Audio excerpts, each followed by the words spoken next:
Yes. Yay. Hey, Sekou. So Yay. good to see you. Thanks for Oh, I having me. love this.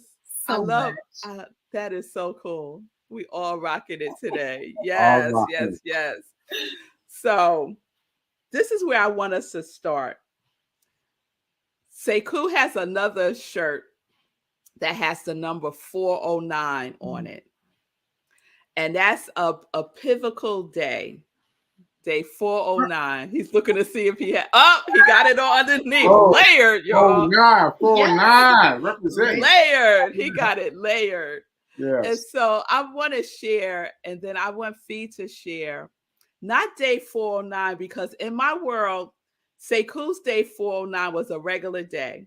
Sekou got on, he did his show, he produced my show. He was sharing with me like he was a little nervous because he was going to do the graduation ceremony for the kids at FIST that he had been working with all summer. And he going to say to me, I got nothing, Mel. I got nothing. What I'm going to do? I don't got nothing. I was like, boy, please, you got it. You got it. A regular day. We did our gratitudes. We did our thing. And that was it, you know. Later on in the day, I hadn't heard from Sekou. He usually sends me text messages. And I was like, oh, he must be, really into getting it together for this graduation ceremony that's going to happen on Friday. Thought nothing of it. Went to bed, woke up Friday, day 410, And the first thing that happened was there was no Be Your Own Hero show. That's weird. And then I was like, oh, I was like, something's going on. Maybe he ran and like just overdid it and was still somewhere running and just lost track of the time. Not likely to happen, but when you don't know, you grasp at things, right? And then 10:30 comes, it's my show. No Sekou. No text from Sekou, nothing. And I'm like, okay, this is weird. So now I'm in weird land. I do my show. I'm texting Sekou, nothing back. I go about the day, but in the back of my head, I'm like, this is getting strange.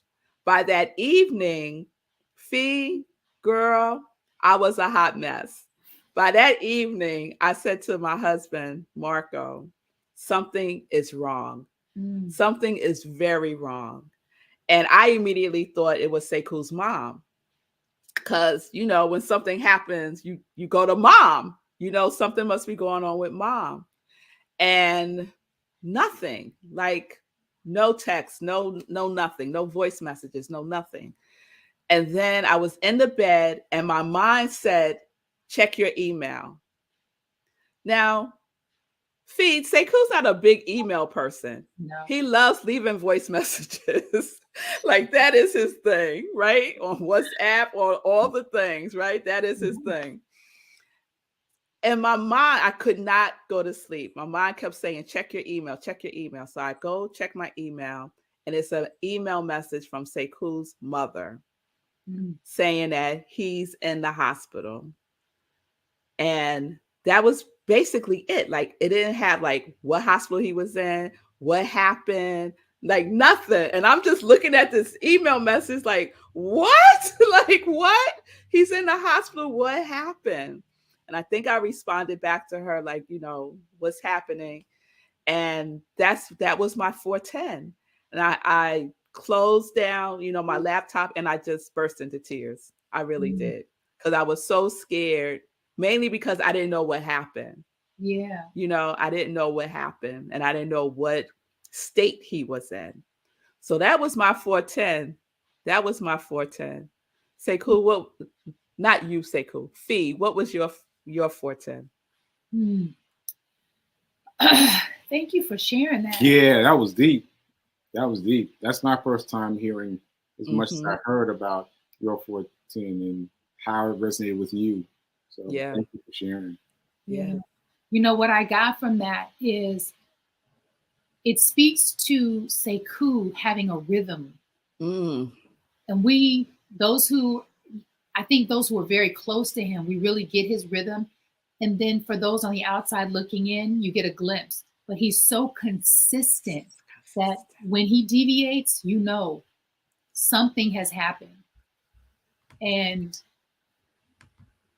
so I'm just going to say this up front, because Sekou doesn't like when I cry. And I learned that about him last year for my birthday. He made a wallet, a carry case with my favorite photo. He asked me, he said, what's your favorite photo? And I was like, why? Right? And I just said, send me your favorite photo. And my favorite photo of myself is a photo that I know my father took of me when I was probably 3 or 4. It's my favorite photo. And then he presented it to me on my birthday, and I just lost it. And he was like, oh, no, Fee, don't cry. And it was just so special to me because, you know, he listens, and I didn't expect that. And so I don't like to cry in front of Sekou. However, we don't know what's going to happen. Yeah. My day 410 started 409. We communicate various ways.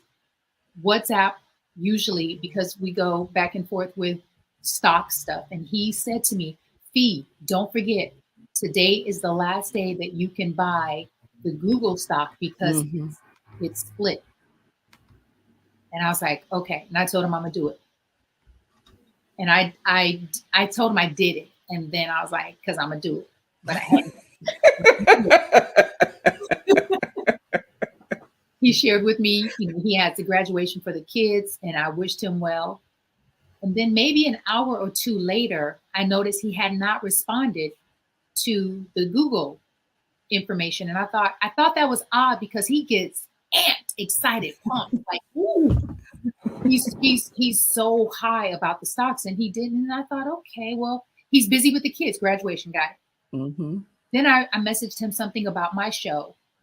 Hour passed, 2 hours, 3. And then I start to find myself in my feelings. I'm like,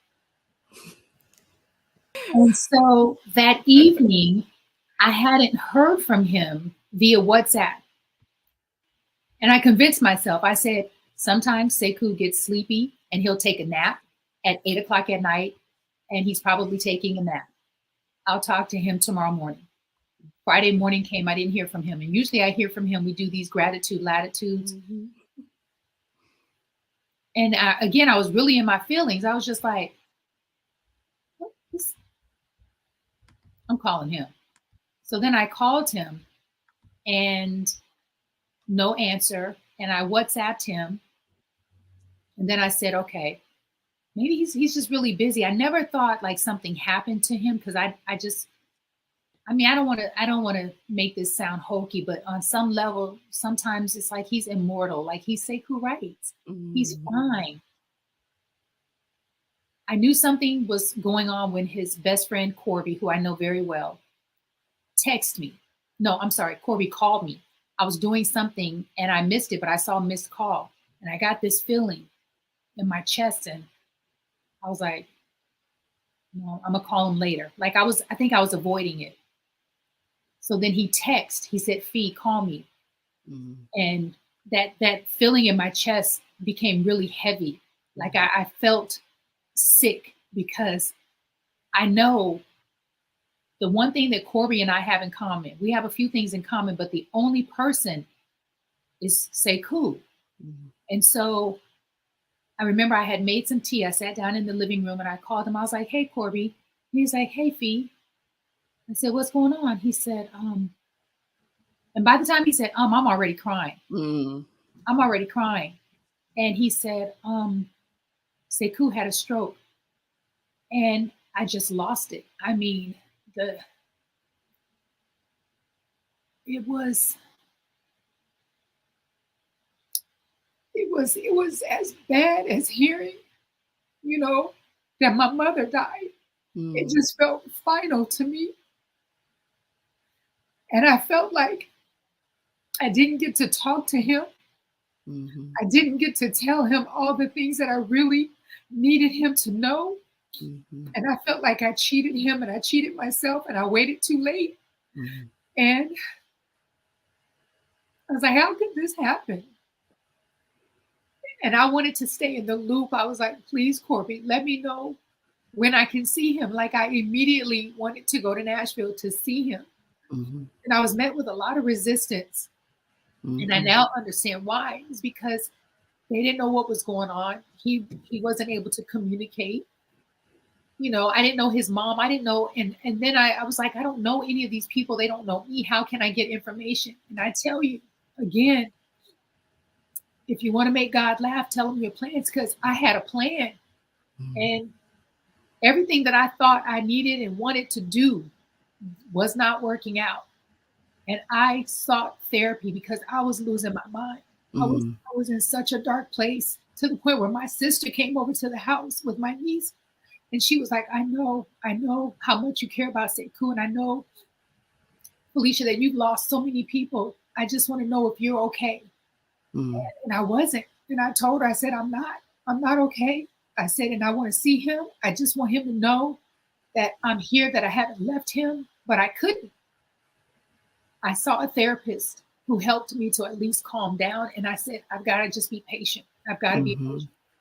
And then I said, I know if I was in this situation, I know how stressful I can be about money. I said, he's not able to work. I said, the only thing I know how to do is raise some money. Because I knew Sekou didn't have insurance, because we talked about it. And I was upset with him about not getting insurance during open enrollment. I was upset with myself for not being more forceful, because I wish I would have said Sekou, but I didn't. I said, you know, he's a grown man. I've given him the information. But I said, I cannot let him wake up and have this burden and this stress on him about these bills, because that in and of itself can send you in a tailspin of depression. You know, they're coming at you full force. Oh, I've helped you, now I'm gonna need my money. And so that consumed my everything. Was how can we help him with these bills? And that's what I focused on. I no longer, and I remember saying to Corby, I said, you know, I'm going to focus on this. I'm not going to focus on my love for Sekou. I'm just going to focus on Sekou as my friend only. Like I'm a ride for him, the way that I would ride for all of my friends. I said, we're going to raise this money. And that became my mantra, my everyday, my everything, to the point where I said, I don't care if people think I'm crazy. I don't care if they think I'm obsessed with it. I saw the way my sister was looking at me. I didn't care. I was like, I don't care. That was my 410. That was the 410. Yeah. Yeah. I feel all of that, Fee. I feel all of that. So Sekou, what was your 410? Come over here looking for me. Don't come over here looking for me after hearing those two 410s. Like, wow. Like, wow. And really, you know what? I just remember that it wasn't Friday that your mom sent the email. It was Saturday. It was the next day. And that Friday night, I was calling hospitals because your mother didn't say what hospital you were in.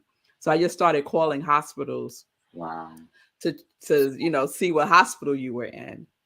And then I think Marco was like, you know, he was like, come, you got to go to bed. And I was like, just one more hospital. And I called one more hospital, and it wasn't the hospital. And then I went to bed. And then I think that next evening, I saw the email from your mom. Wow. Yeah. So it bled into 411. Yeah. But it started at 410. It started at 410. And started at 410, moved into 411. And I was with you, Fee. I was like on the computer, flights to Nashville, flights to Nashville. I didn't know where I was going to go once I got there. I was just standing in the street going, Sekou, Sekou. Yes. There's such a sense of urgency, like what has happened, because he created such a big presence, you know, in our lives. Now with social media, like we're even more connected. Yes. And I relied upon his show. Like, you know, I'm used to seeing him every morning. I'm on my run, and I would watch him on my run just about every morning, but I knew he was there. And for him to not be there, like the show was very important to him. And I said, this was, it just reminded me of the movie A Day Without Mexicans. I know that sounds crazy, but I don't want, and I've said this to Sekou, I don't want a day without Sekou. Yes. Period. Yes. That's it. Ashe. That is it. Ashe. So Sekou, we're talking about you. And you're right there. I know. It's so interesting to hear. And I've heard bits and pieces, a little bit of both of you, but this is the most that I've heard each of you share about your experience. And to know that for me was just, it was just blankness. My 410 was blankness. Like I kind of remember giving the woman who I now recognize was my mom a hug. But at the time I was like, I don't understand why this woman is hugging me, but let me give her a hug back. Oh, this is so sweet. And that's all I remember. And I remember that she gave me a let me get one. One of these. She gave me one of these. A rubber ducky. Rubber ducky. Now, she gave me this. I'm pretty sure I remember she gave me this. And I was like, I wonder why she gave me this rubber ducky. Right? I swear to you, if it didn't really happen, it happened in my mind. But she and I have had this thing with rubber duckies. It started with me giving them to her when she's upset about something. And I'm like, Mom, you gotta let it roll off. You gotta let it roll off, Mom. You gotta let it roll off. Like, let it roll off you. And so I give her a rubber ducky. Right? to shake it off. Shake it off. And after a while, it got to be a thing. There are bunches of rubber duckies all over the crib in Nashville. There's rubber duckies everywhere. Different kinds of rubber duckies.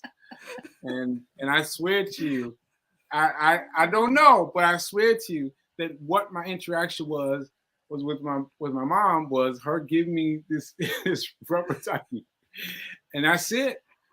Everything else was absent for me. I don't know where I was. I don't know what hospital. I don't know where I was hospitalized. Like, I remember people talking to me about where I lived, during that period, right? Like where my hospital bed was. And people talk about it in two moves. Talk about me being in one place and me being in another place. But my experience is much more like 4 or 5 places. I understand to people who just see the track was on the track, the clipboard. Thank you, clipboard of different information. How it's laid out.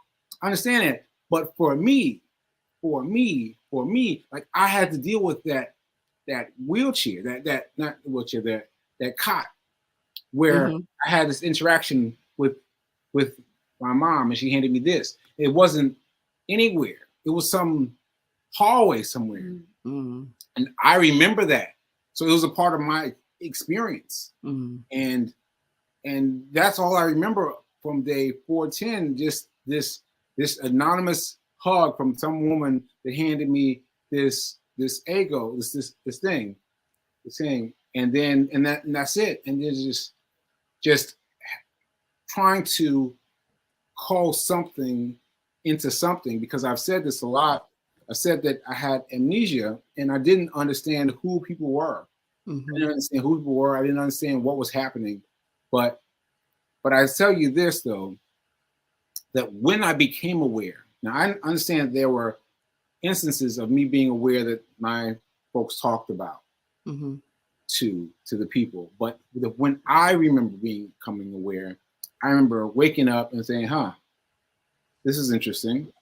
And that thought was really powerful to me because I'm thinking about where to move forward. Like just because I'm here and I have to recognize that I have to move towards something. And for that something, it really had to do with using the restroom. It just really had to do with small concrete things that I had to fight for something. But just to be able to fight for something, I had to fight for something. And that was using the restroom. And I gave those nurses the time of their lives. I gave them the time of their lives. Nurses, they were so mad at me. They were so mad at me, boy. When my boy would come to check me out, they would get on his pockets all the time, talk about me. But I had to fight for something, even though I didn't know who I was. Even though I didn't know who I was, what I was a part of, who these people were that were coming. I didn't know who they were. I just knew I had to fight for something. And that's something, I think, me fighting for something made the difference for me. Yeah. I think it made the difference for me. Yeah. So. And so we come like almost full circle because you fighting for something also led you to discovering that you had a goal in mind before all of this happened, right? And what was that goal? Yeah. I don't remember when my memory started coming back. I wish I could find that moment, but I don't remember when. But I remember that I suddenly remembered that I had the marathon coming up. And I don't remember how or when it came up, but I remembered the marathon. I was like, oh, the marathon. And then I was like, well, I probably missed it. And I was like, maybe not. Maybe not. Maybe not. And then I found out when it was, and it was so much closer than what I thought it would be, because I was like, it's way far down. Wait a minute, way close. Wait a minute, it's way far down. Like my sense of time for me has been very hard to fathom. That my sense of time. I think of things far away and think of things that is close. And so I couldn't decide when it was, but I was like, I'm gonna do this next upcoming marathon. But I thought I had time. And then I was like, it's that soon? Oh my God. But for me, having something, I want to get this right because this is important for people to hear. Having something to fixate my attention on that was big and outnumbered everything else was so much more important than anything else I could have done, because having the goal ordered my steps. And people talk about how much I've achieved, how quickly. Now he's talking so fast. He's talking so fast. He's doing all these other things. He's doing them things so fast. But my response to all of them is marathon. Marathon, because I'm trying to make this marathon. And so in order to make it, I've got to do things faster because I've got to make that. And every day that I'm out there exercising, I'm thinking about that. I'm thinking about, I got to make this marathon. I got to make this marathon. I got to make this marathon. I got to keep reminding myself. So that was the most important thing for me. And that's the thing that ordered everything to my benefit. That's we talked about on another show, on Morning Sip, and on Sekou's show, about the movie and the book. Like, you could just feel it, you could just feel it in your soul when you talk about it, Sekou. It's just so inspiring. It's so inspiring. So I want to. So we have gone way over the show. Like, I said this is gonna have to happen in 2 parts. We'll figure that out later, right? I would like to say thank you in advance to all who have already donated to the Team Sekou Go Right, the Team Sekou rights GoFundMe campaign. So many people, 124 people have already donated big monies. This big money. So thank you to you. And thank you to so many of the people on Instagram who are creating videos saying how they support Sekou. They don't know Sekou personally, but they resonate with his story because it's all of our story, except the ending is different because he's gotten back up really, really fast and kept moving. And so his story inspires all of us. When you get knocked down, you get to give yourself permission to get back up in spite, because people wanted him to sit down somewhere. Yes. They wanted that So for many him. people. Yes. And he didn't. Yeah. Yes. And you can make a choice in your life to keep moving forward in spite of your diagnosis, in spite of your condition. You get to do that. You get to decide. And Sekou has decided, and we're on board. Like we're with Sekou. Sekou has incredible friends, and his friends' friends are championing for him. Yes. So let's all continue to champion for this man, because I assure you, it's karma. When you champion for him, when you're in need, which all of us at some point in our lives are going to be in need, expect that you'll be championed for. Yes. Yes. Yes. Thank you. Thank you both so much for this special Living Life in Joy today.